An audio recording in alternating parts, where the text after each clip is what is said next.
Life's evolution has always formed and influenced the makeup of the Earth's atmosphere, with various tipping points along the way. Why wouldn't man's population passing 9.5 billion again be a tipping point? Planting trees costs a lot of money, and if most die, it's arguably a waste of money. Is it better to reduce the amount of trees we are cutting down and the drivers behind that cutting? This is the People's Countryside Environmental Debate Podcast. We don't talk about the countryside as much as we used to.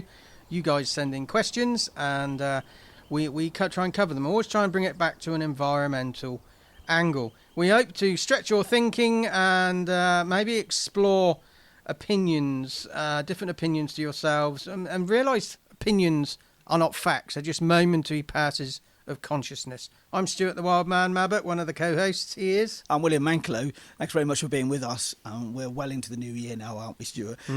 This podcast, as you say, Stuart, is we don't always talk about the environment, but it does cover 6 main themes, doesn't it? And can I see if I can get these 6 main themes? So I think I remember them now, because I struggled for ages and ages and ages. So it is the human condition, it is social justice, it is nature, philosophy, climate, and sustainability. Yeah, you had all that written down, I reckon. No, it's all in my head. Right. I've taken lead from Susie Darrington because she whipped it out. That sounds wrong. It came off the top of her head. She got them in one go, and I felt ashamed that I did not know them myself. Yes, this is the People's Countryside Environmental Debate Podcast, and we like to deal with certainties, but life is full of insecurities about our lack of knowledge. And William and I always try and to not try and cover up our lack of knowledge. We just try and explore the grey areas of our own understanding, and hopefully it relates to your understanding of the world as well. Don't you agree? You can have certainties in life. You do know things. Everybody has a certain amount of knowledge, but that knowledge ends at some point. And sometimes it's best when you feel that you don't know what you don't have a bit of knowledge. Just listen to somebody who is knowledgeable about it and see what they have to say about it. We try and have the conversations that need having. Very often they are conversations, not a debate. But we try and show localised actions to try and improve the quality of life wherever you're listening in the world to this podcast. And through actions, we try and address what some of the questions and the challenges you set us to discuss. So we try and come up with actions. Not every time, but we're just like you. We're just trying to find the way in the world. We're not experts.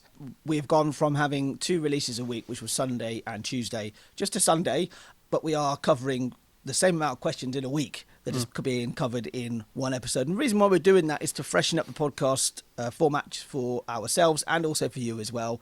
It keeps the podcast fresh, Stuart, I think, doesn't it? It does. And keep sending your questions in for us to discuss. We've now got 18 lined up, so they're reducing. We were up to about 70 odd at one time, but we're down to about 18. So if you get your question in now, we'll cover it sooner than we would have done at one point. How can they email us the question, William? thepeoplescountryside@gmail.com. We also have a new tier benefit for our Game Changer backers as well, which will give you an opportunity to get your question to the front of the queue as well. What's a Game Changer backer? Game Changer backer is through Patreon, a way of backing this podcast financially. It is free for you to listen to, but it's not free for us to make. We put quite a bit of time into this podcast, in editing and that type of thing. Worries us, right, Stuart? But there's a change to the format in our Patreon releases come February 2024. What's that? Again, refreshing what we do. Normally we do every Monday, at least every Monday, there will be a new bit of fresh material. Some of it's public, some of it's behind the paywall. Well, we're going to do it every fortnight, but it's still going to be 2 posts. Yeah, 10 o'clock and 5 o'clock. 10 o'clock and 5 o'clock. UK time. Hammer time. Right. We got 2 questions today to cover. One from Elaine in Telford, Shropshire, England. It's a good place for Speedway, isn't it? Well, Ice Speedway at one time back in the 90s. Yes. In February. It was normally on. Are you impressed by my memory? Yeah, well, sort of. Yeah, but what day was it on of the year? I have no idea. It was always on Valentine's Day. Oh, how romantic. Yeah. Anyway, so Roman in Slovakia, he's got a question for us as well. So we'll do Elaine's and then we'll do Roman's. Do you want to read Elaine's question out first, William? Yes, welcome back, both Elaine and Roman. Thank you very much for your questions. Both Roman and Elaine have sent in questions before. Many times. Elaine from Telford in Shropshire. Elaine says, right from the start, life's evolution has always formed and influenced the makeup of the Earth's atmosphere, with various tipping points along the way. Why wouldn't man's population passing 9.5 billion again be a tipping point? When will we all admit that human existence will have positive and negative effects on the planet? Will there ever be a time when we're not motivated to change just because it has a personal benefit on us or our pockets? Loads in there. There is definitely the overall feeling of this question for me. I agree with it. So it's this whole idea of, we are part of nature. I think we often try and see ourselves as not part of nature. And isn't this just part of the natural process? The natural evolution? And who's to say this hasn't happened before in the past from species that we're not even aware of? Yeah. Or other parts of the universe. This happens all the time, maybe? Who knows? I was watching, I think it was the David Attenborough programme a while back, autumn time I think it was, and he was talking about the evolution of the Earth's atmosphere, oxygen. Now, many people argue that life, the instigator of life, came from another planet. It was like a meteorite, that it brought some chemical here that activated life. Yes. But wherever it came from, the first things were amoeba and plankton.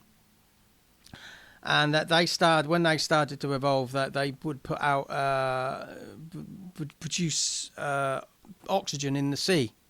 And when the sea got the capacity, it couldn't hold any more oxygen in it, it would, little air bubbles would disappear in that form the atmosphere, the oxygen in the atmosphere. That takes billions of years. And so what you're saying there, right from the start, life's evolution has always formed and influenced the makeup of the Earth's atmosphere with various tipping points along the way. Well, I think what you're talking about there is, the oxygen in the water, it then went in, formed the atmosphere that is then breathable. So, yeah, life has a consequence. So why wouldn't life have a consequence now? Which brings you back to, is global warming man-made or not? Well, how can man not have an impact, positive and negative? This is what she says. Yeah, because it's all part of the natural cycle. Yeah. Are we not just part of the natural cycle? Yeah. I think this can verge on denying climate change a little bit if we're not careful, because both of us, I feel, believe firmly in man's position and man's influence on climate change. Yeah. But isn't that also part of that natural cycle? I think the issue we have is that we're conscious of it. Maybe a species previously wasn't conscious of their impact on the environment. These amoeba were just getting on doing their thing. Were they conscious? Yes. Yeah. Or any animal, of course. I mean, in man approaching 9.5 billion in population, could that again be a tipping point? Well, why wouldn't it be? And why aren't there tipping points that we haven't even noticed before? Tipping points happen all the time. Yeah, there's also a thing called the Great Filter, by the way. There's certain sort of like steps filters that we've already gone past to actually get to this level of to get to this stage of our evolution. We've passed these filters, and is there a great filter ahead of us that will stop us? And one of them could be that it's population. You have to remember, really, that population has really seriously gone up in the last 200 years. It's really been that, and that's gone hand in hand with scientific advancement. We think about the COVID pandemic and the horrific loss of life in the COVID pandemic. When you think about it, though, as a percentage of the population, that death rate wasn't anywhere near as it would have been in the many Black Death plagues within the medieval periods. And really pretty much half of the population then, less people as well, I would say, but nearly half the population died of that stuff because there was no, they didn't understand it. It wasn't understood. Whereas we understand it now. We've got so much scientific advancement in medicine, for example. And that is part of how we're actually becoming what we are. We're becoming a species that are 9.5, nearly 10 billion people on this planet because we live longer, we're more healthier. Who's to say that 9.5 billion is not sustainable, though? Because it's the way we distribute the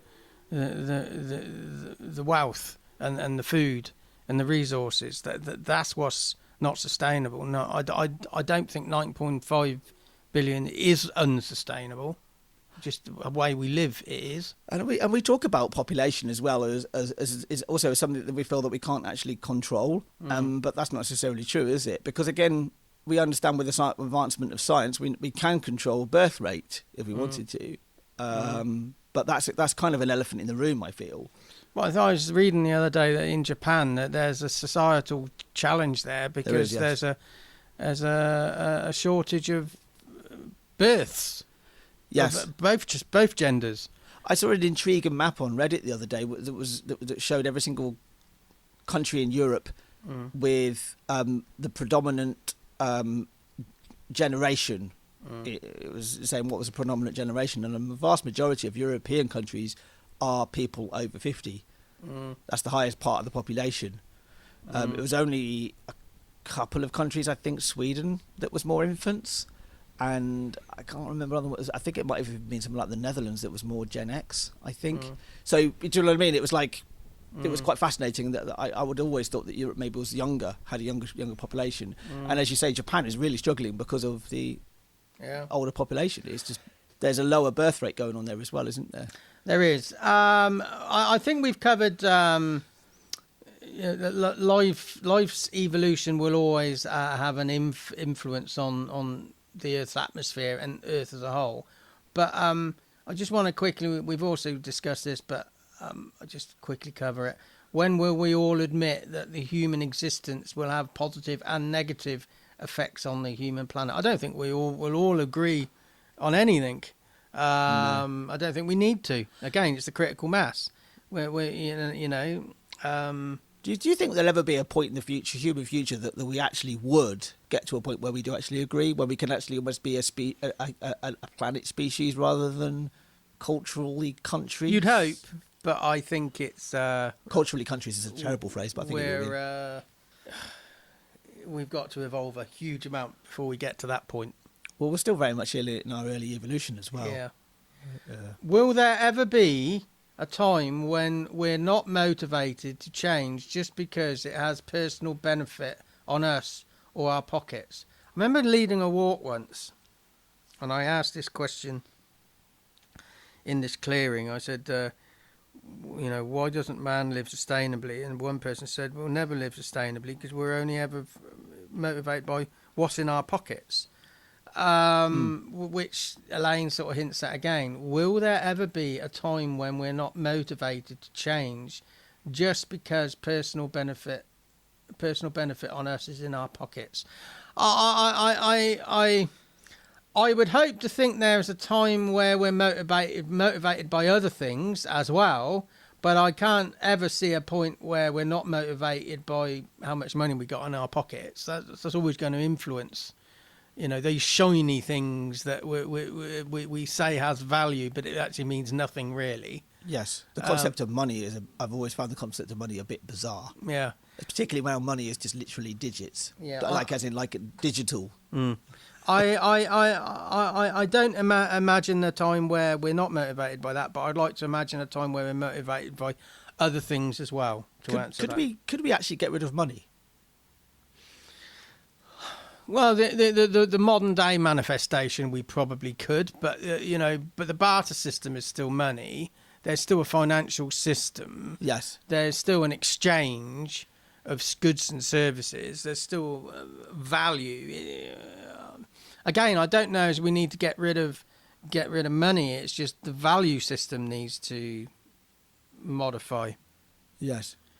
We're basically fucked, aren't we? There is, yeah. It didn't take too long to get to a swear word, did it, Stuart?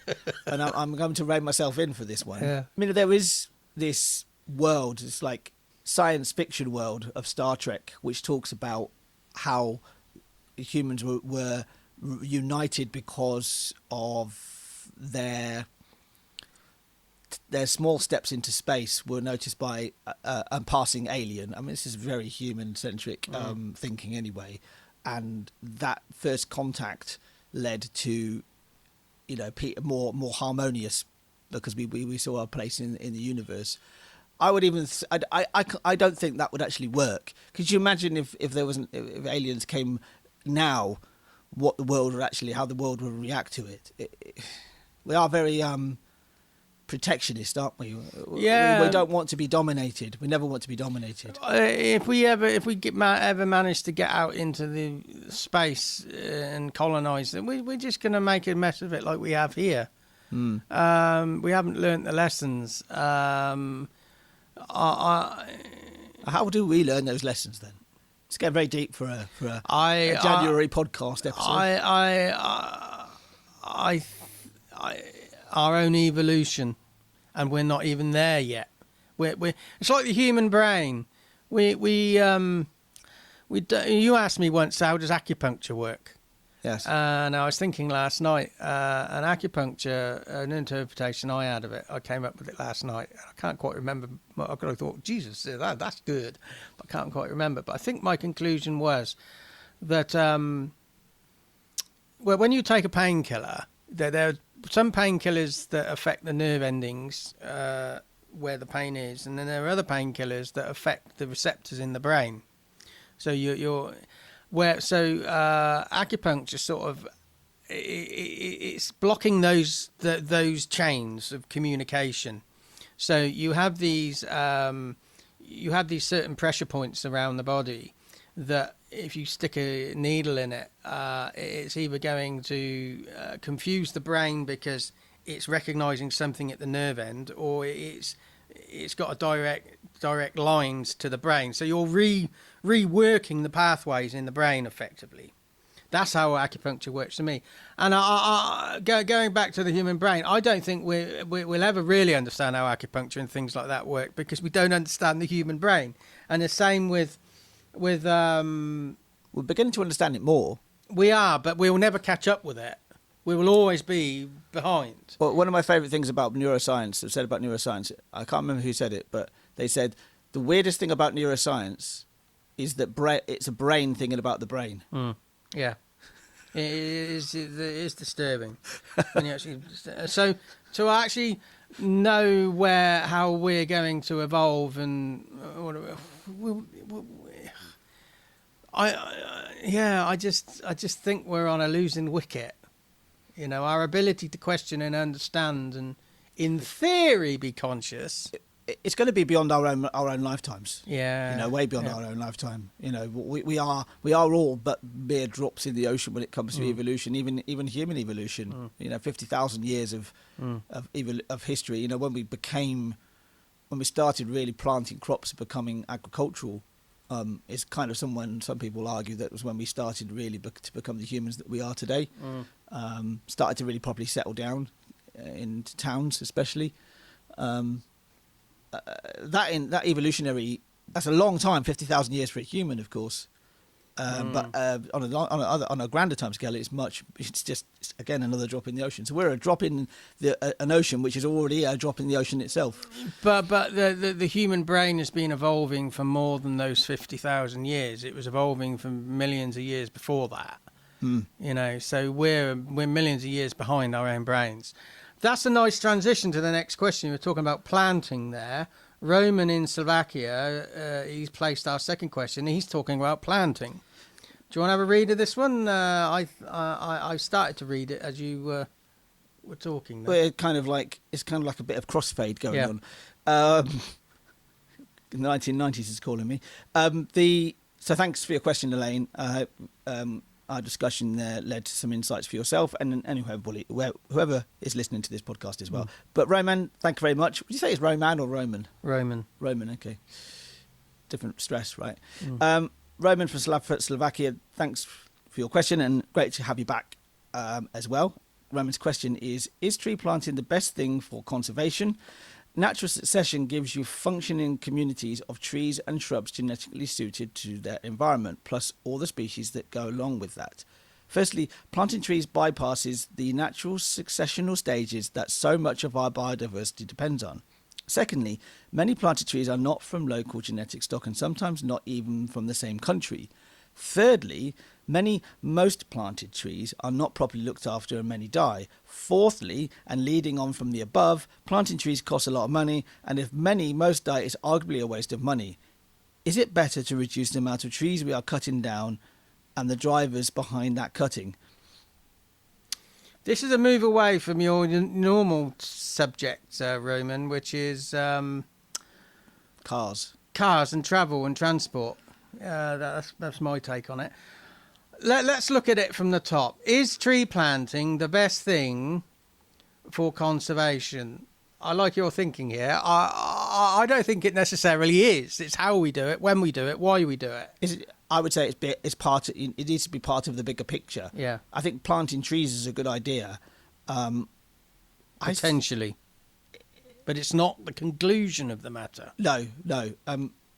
Was it in Truro we were in that a particular tree was planted in a particular location? Oh yeah, Truro, yeah. And it was a horse Cornwall. chestnut tree. Yeah. And it was like, that probably isn't the best place for a horse chestnut tree because But it's going to get huge and take over the entire area. But people thought it was a tree. Great, fantastic. Yes. But think about the ecosystem. What Roman's talking about here, the natural succession gives a functioning communities of trees and shrubs genetically suited to their environment, plus all the species that go along with that. Now, what I think, Roman, you're hinting at is when you get a natural piece of woodland, a piece of land starts off as grassland, then you get colonised by scrubland, which is small trees and shrubs, and then you'll get taller trees coming in, and it will turn into heathland, and then it will turn into woodland, and then it will turn into climax woodland after about 3 or 4 years, because certain trees like ashes and oaks, that they will come up and dominate and kill off everything underneath, and then when they die it all goes back to the beginning. So that successional biodiversity is lost, because if we're planting, we're actually trying to give woodlands a helping hand in planting the trees that would come about 30-40 years later, maybe 100 years later. There's a layer of biodiversity and life that's missing. Yes. So yeah, it does need thinking about. Natural succession is an important thing. There's a book up on the shelf called The Hidden Life of Trees, and that talks about if you get I talk about this in the corporate workshops we do out in nature. If you, I'm not suggesting you do this, but if you get an ancient forest and you cut it down and you dig the roots up, all those trees are connected. So the stronger trees make themselves slightly weaker by feeding the weaker trees, which makes them slightly stronger. So as a whole, it's one big organism, because the roots are all entwined. And I say that with corporate workshops, saying, well, you know, when you're working as a team, it's not about the strongest being up there and the weakest being down here. The stronger needs to make themselves weaker to make the weaker stronger. And as a group, you're stronger. And in any way, many different ways as well. Yeah. So it's not just a matter of one person's strong, one person's weak. It's the fact that one person's strong in a particular place, and somebody's strong in another place, and their weaknesses and strengths might actually mirror each other. No, but when you plant a woodland, and say you cut it down 200 years later, those roots have not connected up. So a self-sown woodland that's naturally colonised is a much more healthy ecosystem, because the roots are all connected. I was also going to say that succession of communities turning from trees to shrubs to forests doesn't always happen. No. Everywhere. No. But what that means is, but it's important that it's allowed to, if it wants to, if it can. Exactly, but what it would mean that you would actually end up with parts that are not wooded and other parts that are wooded, and then you have these great bits between. So life often is on the edges of these places, isn't it? So when you have, like we talked about in the Wildlife and Everyday Gardens talk, I seem to recall that having long grass next to short grass, the life is between those two bits. Yeah. Life, the prey are popping out to eat something and then going back in again. Yeah. You get the same with hedgerows. You get the same with woodland. When you really want to see, if you really want to see some birds, go to the edge of the woodland and you hear them. That's where they actually. That's where they mark their territory. So actually, it's not just a matter of the goal of having really good woodland. It's also just having a greater diversity of environments. It goes on another passage in this statement. Firstly, planting trees bypasses the natural successional stages that so much of our biodiversity depends on. Yes, exactly. When you're planting, you're playing God, and you're saying, okay, we're gonna give it a helping hand at this point. But who's to say that's the best helping hand?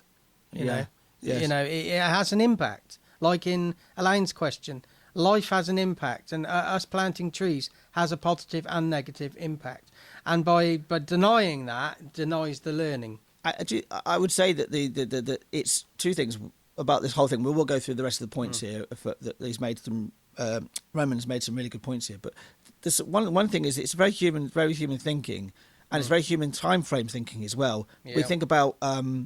I was just thinking actually the name that just pops into my head actually is Capability Brown.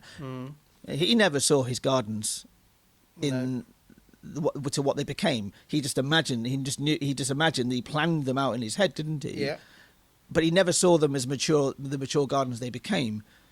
No. We seem to think that planting trees now will help because we see the results. We see the results, don't we? If those trees flourish, oh look at these trees, they're fantastic. There's a quite an amazing glade of trees down. It was planted in the millennium down near Grove, just north of Wantage in South Oxfordshire. Yeah. And it's just these beautiful trees, and it's just it is very monoculture, but it feels like you're in a cathedral. They're very tall, very high canopy, very long, tall trees, but it shows this impact. It shows you, oh wow, look at this, is really natural, but it's actually it's not got much biodiversity because it hasn't been able to evolve, and we feel that we've made an impact, even though it's that short-term impact, isn't it? I remember that 20 odd years ago, I used to do some conservation work up Shotover Country Park, just outside of Oxford, and when we used to, I remember we were clearing some birch trees. And this bloke walked past. He wasn't interested in talking. He would just say, "What are you destroying now?"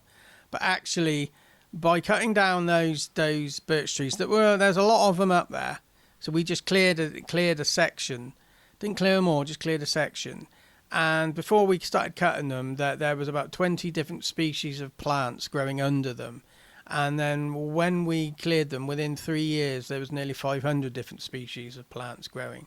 So it's that diversity. It's sort of like we need to have these conversations and not be too protectionist. So next, Roman's next point. Secondly, many planted trees are not from local genetic stock and sometimes not even from the same country. It's not something that I've actually considered where the trees are coming from. A lot of trees are imported. It makes total sense because it's obviously about cost, isn't it, right? It's a cost. It's the effectiveness. Supply as well. Supply. I mean, disease gets transferred around. It's like Dutch elm disease in the UK. That really killed off most of our elm trees in the 70s and 80s. But that's because genetically most of the elm trees in this country are the same tree because they are root cuttings from the same, and that's how they propagated most effectively because they send up suckers. So they're genetically too narrow. But actually those trees are all still alive. The roots are all still down there. Well, mostly they're still down there because you get the regrowth and they live for about 4 years. And then they get the elm disease again, and then it kills them, kills those growths back. But the roots are still down there, and then the next generation of suckers will come up. And the reason they live for about 4 years is because the beetle that spreads the virus, this bacteria, fungus, whatever it is flying at that height.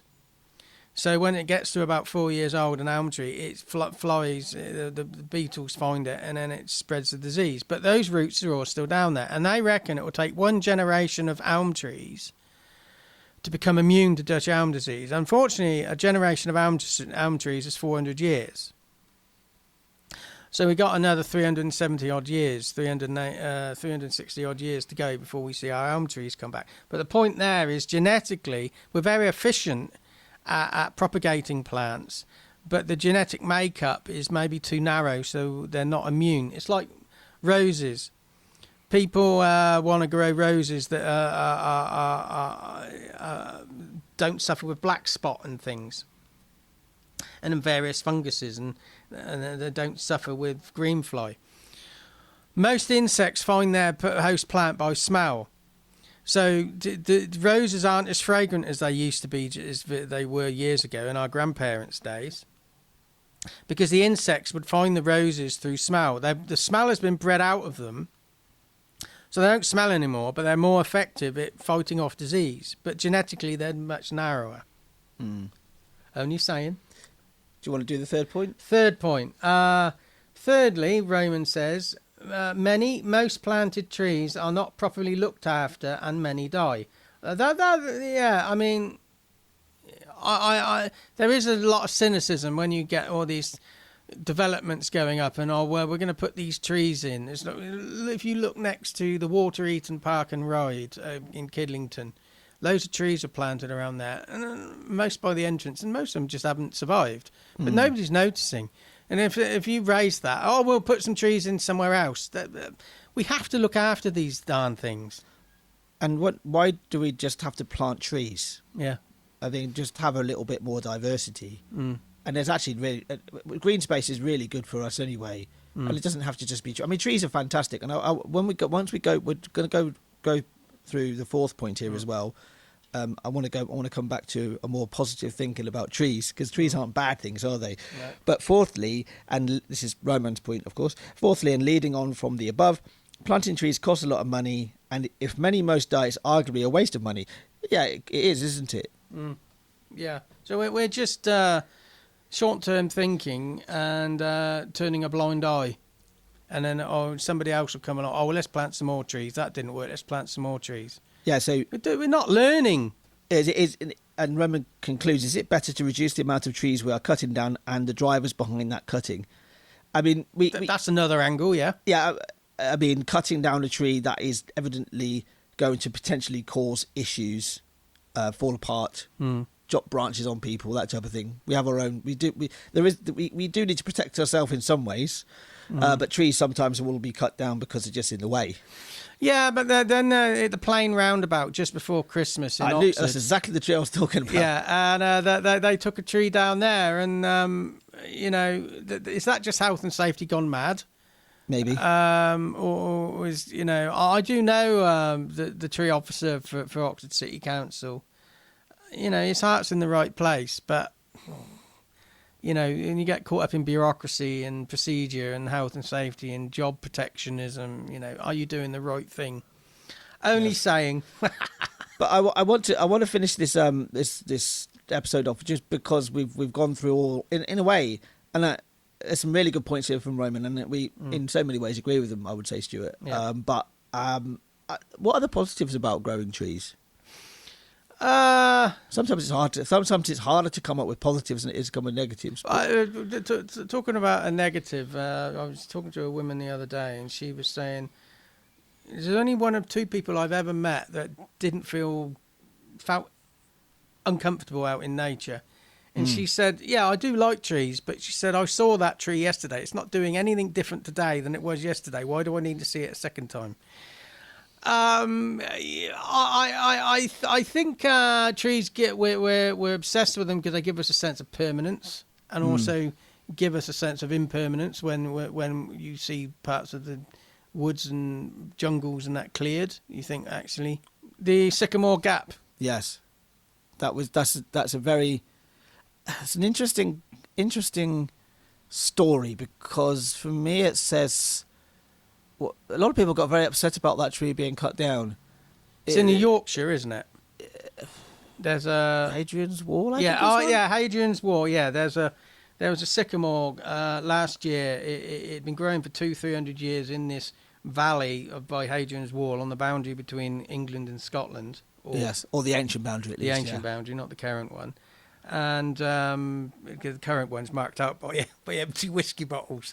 Anyway, I shouldn't say that. Anyway, I'd probably left them there. Anyway, so somebody cut it down, and but I think that root would regrow. If it was left. But it's an interesting example of people getting upset. A person getting upset about a particular tree being cut down, yet so many trees are cut down anyway. It was almost like it was a national treasure. One tree wasn't this national treasure. I think it comes down to permanence again. Yes. I do want to come back to that positivity thing, but I will just make one point about that sycamore gap tree. There was a 1992 film, I think it was, Robin Hood, Prince of Thieves. Yeah, that's right. Tree. They used that tree. And once I found out where it actually was, I was thinking, why are they even going there? Because they're supposed to be going to Nottingham. And they were supposed to come. So there's one scene where they land quite clearly by the Seven Sisters, which is Beachy Head on the south coast near Eastbourne. And they're supposed to be going to Nottingham, and one of the next scenes is they're at Hadrian's Wall. I was like, they've gone too far north. they've missed Nottingham. They have to double back. It's a little bit like watching Inspector Morse as he goes through Oxford. You can't turn that way. You can't park there. Yeah, exactly. That road doesn't lead into that road. No. Yeah. Positive. I think it gives us a sense of permanence. It gives us a sense of where we stand in the world, but also we're unhealthily glued to that sense of permanence. So it doesn't also give shade as well. It gives shade, but I just think now we need to think of the brings movement to a space. It does, but I'm trying to push this positive agenda. I think we need to. Well, I think positive agenda. I would say let's just broaden the understanding away from trees, include them, but trees that have an important role to play, but they're not the answer on their own. That's the most positive thing I can say about trees. Yeah, if you don't have them, you're fucked. When you plant, but if you have too many of them, you're fucked. If you plant something, plant a tree, but then plant something else as well. Yeah. But I think there also needs to be. I mean, you think about how like places are managed now, how like nature reserves are managed, that people are trying to get that to be a particular type of environment again, trying to encourage it into a particular type of environment. I mean, and trees would be part of that puzzle, potentially. Right? Potentially part of that puzzle, depending on what you're actually trying to create. We had Warmford Meadows along here, and I had the conversation once when they wanted to set up a management plan. I said, "What do you want to preserve? How it used to be, how it is, or how you want it to look in the future?" And they still haven't answered that question now. They're still fighting about what should be done. I think the biggest win for that was the fact it was never built on. No, exactly. And it was right next to a mental health facility, which you thought they understood the benefit of being green. Also, there's an elderly care home as well. Yeah, but they're talking about moving that. They're going to be, I forget, they're going to be moving the Warmford Hospital somewhere else, and that's going to be a different part, science research study centre for Oxford University. Interesting. Yes.